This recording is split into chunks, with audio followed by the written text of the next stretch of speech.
अपनी कुशलता और मानसिक स्वास्थ्य के लिए इन 14 आदतों पर ध्यान दें।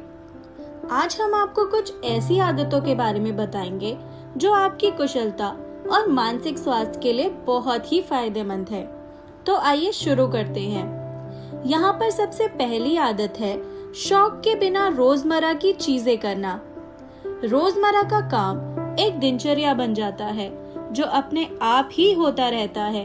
इस दौरान मन में एक खालीपन रहता है और खुशी नहीं मिलती। हमारे शौक या हॉबीज ऐसी होनी चाहिए जो इंटरेस्टिंग हो, हमें व्यस्त रखे, हमारी याददाश्त को बढ़ाए, जीवन में एक मकसद दे और काम करते समय एक फ्लो का एहसास दे, जैसे एक्सरसाइज, योगा, मेडिटेशन, बागबानी, आध्यात्मिकता आदि। ये सब खुशहाली के सोर्सेज हैं। दूसरी आदत है लोगों के कमेंट से खुद को परखना। दूसरे लोगों या बाहरी दुनिया की प्रशंसा या पुरस्कार से खुद को परखने का मतलब है कि अपनी खुशी की चाबी दूसरों के हाथ में देना। खुद का मूल्यांकन खुद से ही आना चाहिए। बाहरी पुरस्कार जो अपने हाथ में नहीं है, आंतरिक प्रेरणा या मोटिवेशन को कमजोर करता है। इसलिए अपने विचारों और विश्वास से खुद का मूल्यांकन करें और अपनी प्रेरणा या मेडिटेशन को सुनिश्चित करें। तीसरी आदत है दूसरों के व्यवहार से दुखी होना। कई बार हम दूसरों के कष्टदायक व्यवहार को भी रिश्ता बचाने के लिए सही ठहराने लगते हैं। उनके दुर्व्यवहार को सहन करते हैं और खुद पीड़ित होते रहते हैं। ऐसे रिश्तों के बारे में सचेतन हो सोचें। चौथी आदत है किसी से भी खुलकर बात नहीं करना। कोई आपका सगा संबंधी या दोस्त जो आपको बिना जज करे सुने, आपके जीवन में जरूर होना चाहिए। ऐसा मौका आपको एक कैथारसिस, जुड़ाव व अपनेपन की भावना का एहसास कराता है और यह शेयरिंग आपका अकेलापन, अलगाव और असंतोष को दूर करती है। पांचवी आदत है तरह तरह के लोगों से जुड़ना, खासकर जिन लोगों के साथ आपको खुशी मिले।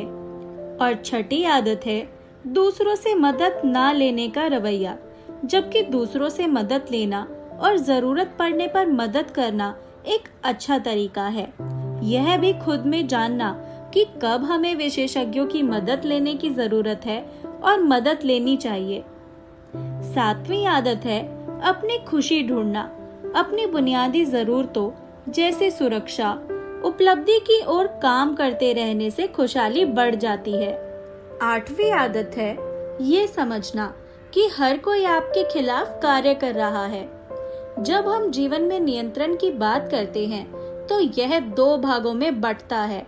एक, हमारा जीवन दूसरों पर निर्भर है और दूसरा, हमारा जीवन हमारी अपनी मुट्ठी में है।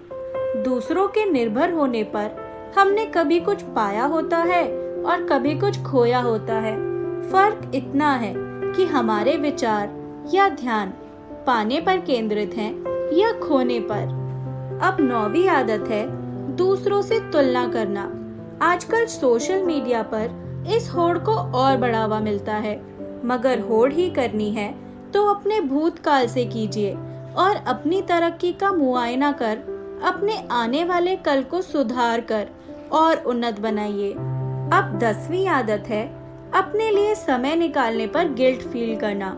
जितना दूसरों को खुश रखना और उनका ध्यान रखना जरूरी है, उतना ही खुद का भी, बल्कि उससे भी ज्यादा, क्योंकि जब आप खुद खुशहाल होंगे तभी दूसरों को सही मायने में खुशहाल रख पाएंगे। 11वीं आदत है अपने मन की नकारात्मक मानसिकता को परमानेंट कभी नहीं बनने दें। जब हम नकारात्मक मानसिकता के साथ होते हैं तो अपने जीवन में विचारों, भावनाओं और व्यवहार में नकारात्मकता पाते हैं। अगर हम अपने नकारात्मक माइंडसेट को परमानेंट मान लेते हैं तो उसे बदलने का कोई स्कोप ही नहीं बचता। अतः अपनी नकारात्मक मानसिकता की आदत को बढ़ावा न दे। ये बदली जा सकती है। अपनी कुशलता और खुशहाली के लिए काम करेंगे तो अपने जीवन में बदलाव ला सकते हैं। बहुत से तरीके हैं खुशहाली बढ़ाने के, जैसे मजबूत और अच्छे रिश्ते बनाना, सार्थक हॉबीज, शारीरिक और मानसिक स्वास्थ्य पर काम करना आदि। अब 12वीं आदत है, जब चीजें आपके हिसाब से न हो तो गुस्सा आना। हम दूसरों के व्यवहार को बदलने के लिए क्रोधित होते रहते हैं। क्या आप जानते हैं कि आप अपने खुशहाली और कुशलता की कीमत पर दूसरों को बदलने के लिए गुस्सा करते हैं? जो चीज आपके कंट्रोल से परे है, उन्हें स्वीकार करना या सहन करना हमारे लिए मददगार हो सकता है। इसलिए जानें कि क्या आपके वश में है और क्या नहीं। प्रयास तभी करें जब हालात आपके काबू में हो। समस्या समाधान पर तभी फोकस करें जब आप इसका समाधान कर सकते हैं। अगर नहीं, तो भावनात्मक दर्द को सहन और स्वीकार कर इसे कम करें। 13वीं आदत है, जीवन में हालातों और दूसरे लोगों से सौदेबाजी करने से बचें। ऐसा नहीं है कि अगर दूसरे लोग आपके साथ अच्छा व्यवहार करेंगे तभी आप उनके साथ अच्छा व्यवहार करेंगे। आप अच्छा व्यवहार करना पसंद करते हैं, इसलिए इसे करते हैं, बदले में कुछ पाने के लिए नहीं। आपका जीवन आपकी मुट्ठी में तभी होगा।